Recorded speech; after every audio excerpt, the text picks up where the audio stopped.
Okay, dear students, so in chapter profit and loss, so far we have learned many things like what is profit, what is loss, and what is cost price, what is selling price, and how can we solve the problem based on cost price, selling price of profit and loss.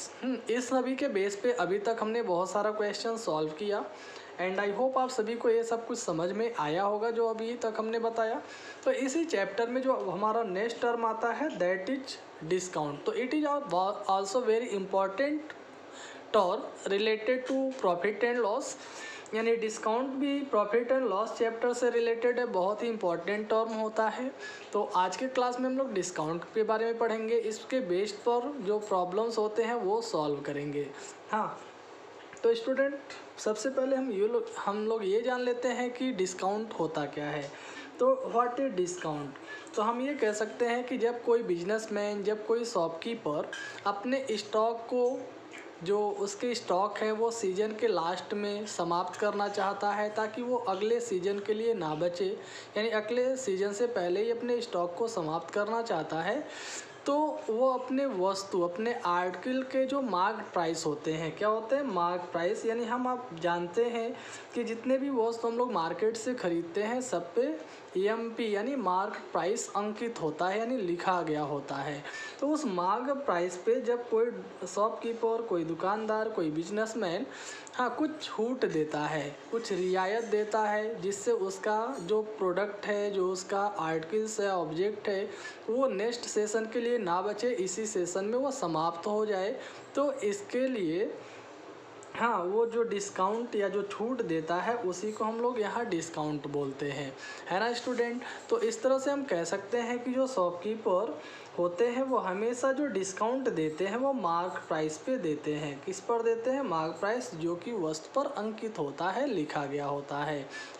तो mark price से related जो फॉर्मूले हैं जिसके base पे हम लोग question solve करेंगे वो देख लेते हैं। तो जब भी कोई क्वेश्चन ऐसा हो जिसमें डिस्काउंट दिया हो और मार्क प्राइस दिया हो, तो ऐसे में हम सेलिंग प्राइस अगर हमें निकालना हो तो सेलिंग प्राइस इक्वल टू लिख सकते हैं मार्क प्राइस माइनस डिस्काउंट, यानी मार्क प्राइस में से EMP का मतलब होता है मार्क प्राइस। क्या होता है? मार्क प्राइस, यानी मार्क प्राइस से अंकित मूल्य से जो डिस्काउंट है, छूट है, वो माइनस कर देते हैं। यदि हमें डिस्काउंट परसेंट निकालना, क्या निकालना? Discount percent. जो जितने रुपए डिस्काउंट होगा वो ऊपर लिखेंगे, अपान में रहेगा EMP। हमने भी आपको जस्ट यहाँ बताया कि जो डिस्काउंट होता है हमेशा मार्क प्राइस पे दिया जाता है, तो जिस पे डिस्काउंट दिया जाएगा वो हम अपान में नीचे रखेंगे, अपान EMP हो गया, और इंटू 100%, यानी परसेंट में चेंज करेंगे तो 100 से मल्टीप्लाई कर देंगे। ऐसे ही यदि हमें डिस्काउंट परसेंट पता हो और मार्क प्राइस पता हो तो हम सेलिंग प्राइस फाइंड कर सकते हैं इस फॉर्मूले के द्वारा। तो ऐसे में SP यानी सेलिंग प्राइस इक्वल टू होता है 100 माइनस डिस्काउंट परसेंट अपान 100 इंटू EMP यानी mark price.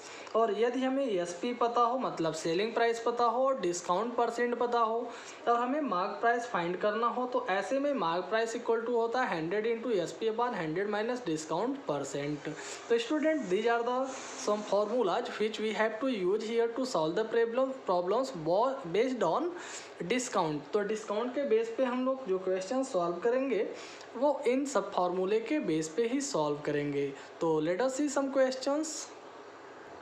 Okay students, so here the first question is find the mark price if the selling price is rupees 552 and 50 पैसे and discount percentage 15%। तो student इस question में हमारे पास क्या है? ESP दे रखा है। क्या दिया है?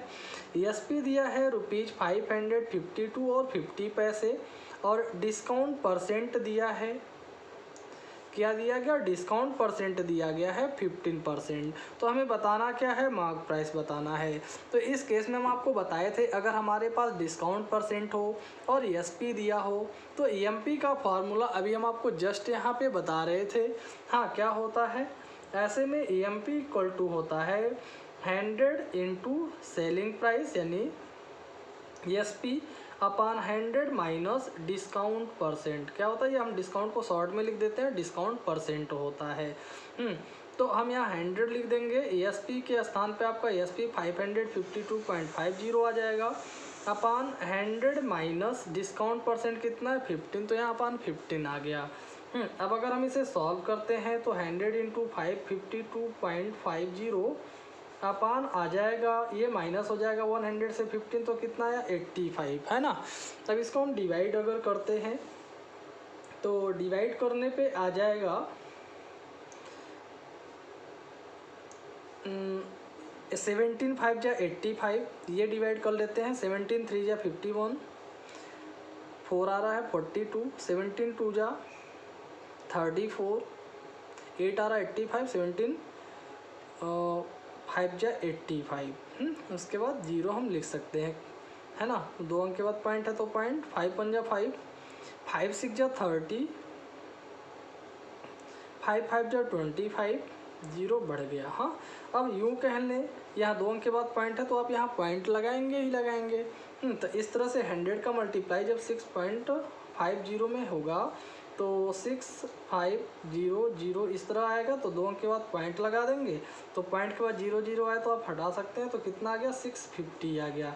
तो student in this way you can say that the mark price is rupees 650। यहाँ पे जो मार्क प्राइस आया वो कितने रुपए आ रहा है 650 रुपये आ रहा है। So that is the answer. तो in this way you have to solve the question. Now let us see some more question. Okay student, so here one more question is find a discount percent if EMP is rupees 2700 and ESP is rupees 2160।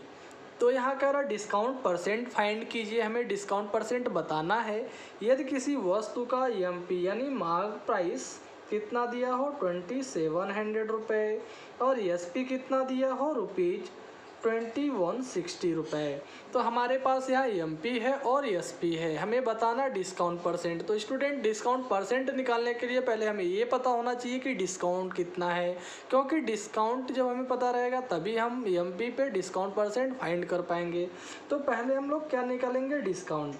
तो हमें ये पता है कि discount equal to होता है EMP minus ESP, यानी हम मार्क प्राइस से ESP को सेलिंग प्राइस को माइनस कर देंगे जो दिया है, तो जितना डिफरेंस आएगा उतने का डिस्काउंट होगा, यानी उतने का छूट होगा। तो देख लीजिए मार्क प्राइस दिया है 2700 और सेलिंग प्राइस दिया है 2160, माइनस कर लेते हैं। 0 से 0 माइनस होगा 0, 10 से 6 माइनस होगा 4, फिर यहाँ 6 से 1 माइनस होगा तो 5, यहाँ पे 2 से 2 0, यानी 540 रुपये का यहाँ डिस्काउंट हो गया। तो इतने रुपए हमारा डिस्काउंट आ गया, तो हम लिखेंगे सो डिस्काउंट परसेंट। तब हमें पता है डिस्काउंट परसेंट का फॉर्मूला होता है डिस्काउंट अपॉन EMP इंटू 100%, है ना। तो here the discount is 540 and EMP यानी mark price is rupees 2700 and into 100%। तो 2 0 से 2 0 ये कैंसिल हो गया। हाँ, ये हम डिवाइड कर सकते हैं 27 से डायरेक्टली। 27 1 जा 27, 27 2 जा 54, 0 बचेगा तो 20 है, यानी 20% यहाँ पे आपका डिस्काउंट आ गया। तो आई होप आपको ये सेकेंड क्वेश्चन भी समझ में आया होगा। तो स्टूडेंट क्वेश्चन बहुत ही ईजी है, आपको ऐसे सभी क्वेश्चन ईजी वे में सॉल्व करना है। ओके स्टूडेंट्स, तो नाउ लेट अस सी वन मोर क्वेश्चन। तो here you are given a dealer marks or refrigerator 20% above the cost price of rupees 8000 and allows a discount of 10%। हाँ, कह रहा कोई dealer है वो एक रेफ्रिजरेटर यानी एक फ्रिज को उसके कॉस्ट प्राइस, जिसका कि कॉस्ट प्राइस दिया है 8000 रुपये, तो इसके कॉस्ट प्राइस 8000 से 20% ज़्यादा मार्किंग करता है। मतलब उसका जो कॉस्ट प्राइस है उस पर 20% ज़्यादा बढ़ा करके मार्क प्राइस रखता है ना। And allows a discount of 10%। फिर जो EMP आता है ना, यानी CP में 20% बढ़ाने के बाद जो EMP आएगा यानी मार्क प्राइस आएगा उस पे वो 10% का डिस्काउंट देता है।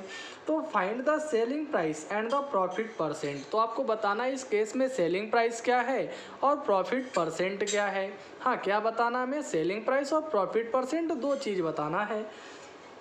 तो कोई बात नहीं स्टूडेंट, इसे हम सॉल्व करते हैं। तो सबसे पहले हमें ये पता है कि CP कितना दिया है, दैट इज ₹8,000। हमें पता है कि रेफ्रिजरेटर का जो सीपी है वो 8,000 रुपये है, तो हमने 8,000 रख दिया। अब हमें पता है कि इस पे जो मार्किंग हो रही है वो इस सीपी से 20% अधिक है, तो इसका मतलब अगर हमें एमपी निकालना है यानी मार्क प्राइस निकालना है तो हम एमपी इक्वल टू लिख देंगे यानी 8,000 प्लस 20% ऑफ 8,000। अब ध्यान से आप लोग समझेंगे, इसका सीपी कितना है 8,000 रुपये, इस पे मार्किंग कितना किया जा रहा है, इस सीपी पे 20% बढ़ाया जा रहा सीपी का, तो हमने सीपी में यानी 8,000 में 8,000 का 20% ऐड कर दिया, तो एमपी आ गया यानी मार्क प्राइस आ गया ना। समझ में आ रहा ना बात? बहुत अच्छे, वेरी गुड। तो हम यहाँ लिख देंगे 8,000 प्लस 20/100, हटाएंगे तो अपन 100 हो जाएगा, ऑफ का मतलब इनटू 8,000। ये 10 से 10 से 10 कैंसिल हो गया, दोनों मल्टीप्लाई कर लीजिए आप, तो यहाँ लिख देते हैं आएगा 8,000 प्लस 8 2 जा 1600, दोनों ऐड कर लेंगे तो आ गया 9,600। कितना है स्टूडेंट? 9,600।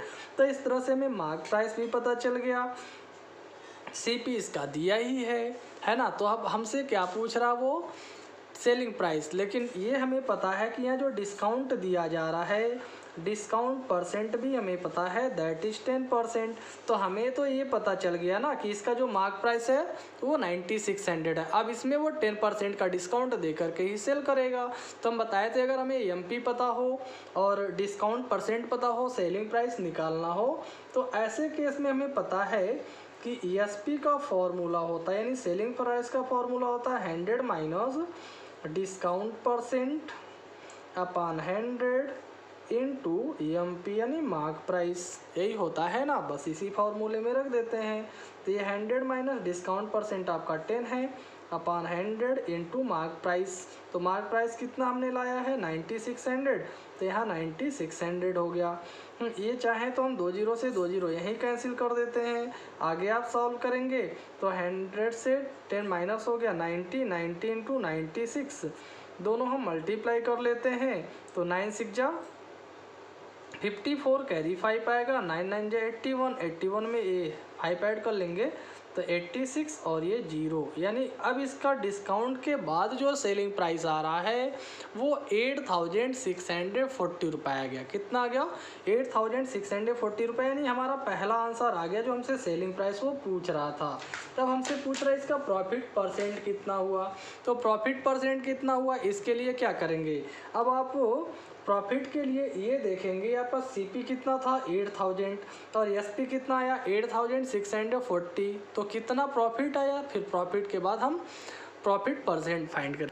तो पहले हम लोग क्या निकालेंगे? प्रॉफिट, फिर उसके बाद प्रॉफिट परसेंट, है ना। तो प्रॉफिट इक्वल टू हमें पता है, प्रॉफिट इज इक्वल टू होता है एएसपी माइनस सीपी। तो हमें पता है एएसपी आया है 8,640 और सीपी था 8,000, माइनस कर लेंगे 640 रुपये का प्रॉफिट आ गया। तो 640 रुपये प्रॉफिट आ गया, तो हम लिख देंगे 100 प्रॉफिट परसेंट। अब हमें ये पता है प्रॉफिट परसेंट का फॉर्मूला होता है प्रॉफिट अपॉन सीपी इंटू 100%। तो आपका प्रॉफिट कितना है 640 रुपये, सीपी कितना है 8,000 रुपये, इंटू क्या होगा 100, ये 20 से 20, 10 से 10, 8 8 या 64 कैंसिल, कितना या 8%, है ना स्टूडेंट। तो I hope you have understood very well. तो student in this way you have to solve the questions of exercise. If you have any problem any doubt you can ask, but first try yourself. हाँ, पहले आप solve करिए, कोशिश करिए, नहीं आएगा तो हम आपको बताएंगे, लेकिन आप कोशिश ज़रूर करें। हाँ, because you know practice makes a man perfect. अगर आपको अपने आप को मैथ में परफेक्ट बनाना है, मैथ में आपको कुछ सीखना है, तो पहले आप जब तक सॉल्व नहीं करेंगे तब तक नहीं सीखेंगे। सो पहले सॉल्व कीजिए, समझिए, नहीं आता है तो फिर हम आपको बताते हैं।